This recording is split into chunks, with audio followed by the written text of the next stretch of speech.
Esse novo tarifaço do Donald Trump pode gerar impactos sobre a economia brasileira e global. A CNI apontou qual país será o mais afetado. E, ao vivo, quem explica para a gente esse estudo é a repórter Beatriz Manfredini. Beatriz, bom dia para você. Bem-vinda aqui ao Jornal da Manhã.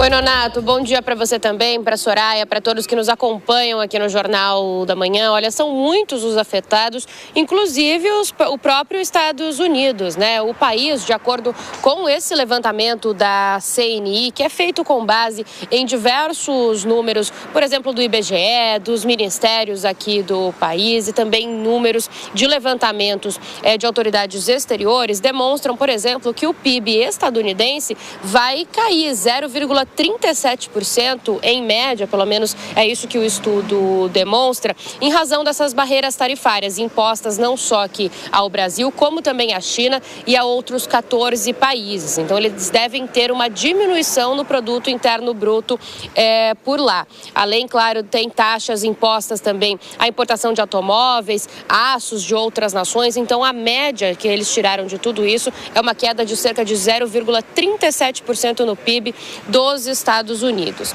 Além disso, eles também tiraram uma média de quanto pode cair o PIB dos países que vão sofrer essas sanções, né, que podem sofrer essas sanções. Aqui no Brasil, por exemplo, o tarifaço pode reduzir o PIB em 0,16%, assim como o PIB da China, também a estimativa é de queda de 0,16%. Eles estimam também uma queda de 0,12% na economia global e uma retração de 2,1% no comércio mundial. Quer dizer, na prática, né, que entre Estados Unidos, Brasil e China, quem vai sair perdendo mesmo são exatamente os norte-americanos com essas tarifas. A retração no PIB é maior do que a estimada aqui no Brasil e aqui na China. Apesar disso, falando especificamente do Brasil, a expectativa da CNI é que a gente tenha uma diminuição de 52 bilhões de reais nas exportações aqui do país e o desaparecimento de cerca de 110 mil empregos. Alguns dos setores mais afetados devem ser, por exemplo, a indústria de tratores e máquinas agrícolas, também indústria de aeronaves e embarcações, produtores de carnes, por exemplo, de aves também com bastante aí alteração, né, a partir dessas tarifas. E para fechar, Nonato, a gente tem também um ranking da CNI dos estados mais afetados no Brasil. São Paulo lidera, a queda estimada no PIB é de cerca de 4 bilhões de reais, seguido do Rio Grande do Sul e Paraná, 2 bilhões mais ou menos de queda no produto interno bruto, também Santa Catarina, 1,7 bilhão e Minas Gerais, 1,6 bilhão. Então, estados do Sudeste e do Sul do país mais afetados pelo tarifaço. Muito obrigado, Beatriz Manfredini, em São Paulo. Obrigado, Bia. E a gente já traz aqui para a nossa conversa os nossos comentaristas de hoje. José Maria Trindade e Cristiano Vilela estão com a gente nesta manhã. Bom dia para os senhores.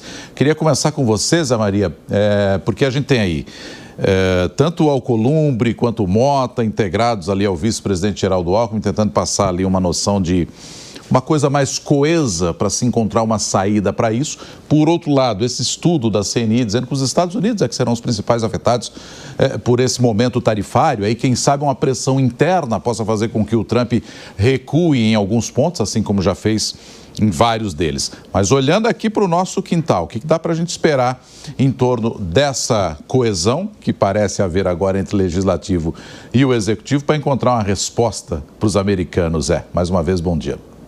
Pois é, os 4 poderes se uniram, né? O governo, evidentemente, que está na frente das negociações, os presidentes da Câmara e Senado definindo ali que estão à disposição do governo para reagir, o Supremo Tribunal Federal, que foi o primeiro a dizer que não há o que conversar nem negociar, e agora o outro poder, que é o poder empresarial do país, que é muito forte, né? Pois é, muito bom dia Soraya, bom dia Vilela e bom dia a você que nos acompanha aqui. Olha, o presidente norte-americano Donald Trump bagunçou geral a mesa de negociação e comércio exterior. E não foi só isso, não. Ele mudou mesmo o eixo do mundo ao mexer na cultura, no sistema de migração, na economia e na política. É assim, ninguém sabe exatamente onde é que isso vai dar.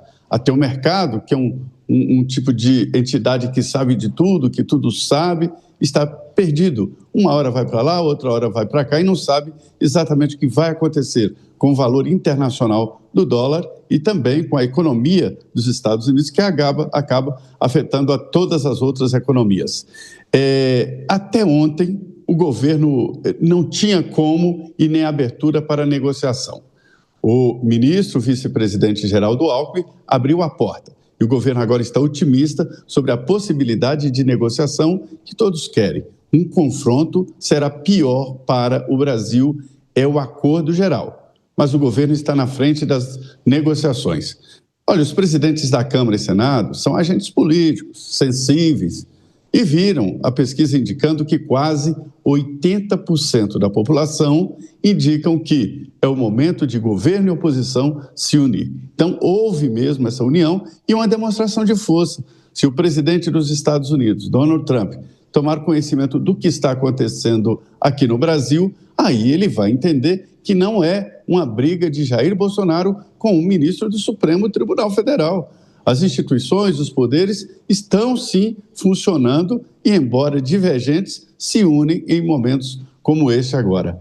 É uma crise forte, pode simplesmente deletar, sumir com alguns setores, porque não envolve toda a economia, mas alguns setores aqui no Brasil trabalham exclusivamente com exportação para os Estados Unidos. E aí, meu amigo, entrou dinheiro no meio, não tem essa história de aliado político, de correligionário, nem nada. Empresários foram ao governo, o Senado Federal manda uma comissão, já formou, já oficializou, manda uma comissão ao Washington apresentar o que está acontecendo aqui no Brasil, e esta reação uniu mesmo alguns deputados e senadores de oposição com o governo. Ficou ali isolado o grupo mais raiz bolsonarista do Congresso, que só critica de longe. Zé, muito bom dia para você também. Cristiano Vilela, bom dia aos dois, sejam bem-vindos. Agora, Vilela, de fato, política e economia parecem que são uma coisa só, né? Virou um bloco e nesse quesito nem se fala, né? Mas o próprio vice-presidente Geraldo Alckmin falou ontem que questões políticas podem estabelecer aí precedentes preocupantes, que não é bom para o comércio exterior, enfim, não dá para influenciar nessas tarifas. E já tem a possibilidade de senadores indo a Capitólio para tentar essa negociação. Você vê que há possibilidade deles fazerem Trump mudar de ideia, de que forma eles podem fazer a diplomacia funcionar nesse sentido? Olha, Soraya, um ótimo dia a você, o Nonato, Zé Maria e todos que acompanham o Jornal da Manhã. Eu vejo que agora, nesse momento, a gente já está num patamar muito mais racional de diálogo, de discussão, do que aconteceu naqueles primeiros 2 dias, logo após o anúncio do presidente americano. Naquele início, me preocupou bastante porque eu via, por parte do governo e também por parte da oposição, uma politização excessiva do tema. Você veja que logo no dia seguinte, o presidente já esteve ali num evento no Espírito Santo, num caráter bem palanqueiro, fazendo discursos fortes contra Donald Trump e tal, enquanto o próprio ministro da Fazenda também, com um discurso mais político, acentuado, enfim, quando, na verdade, o mais importante é essa tônica que a gente está vendo agora. E essa reunião envolvendo o vice-presidente Geraldo Alckmin e o presidente da Câmara e do Senado, elas vão justamente nesse sentido, no sentido de buscar o diálogo, no sentido de buscar a negociação. E quando se trata de uma questão como essa, que envolve um impacto econômico muito forte para os dois países, o fundamental é a negociação.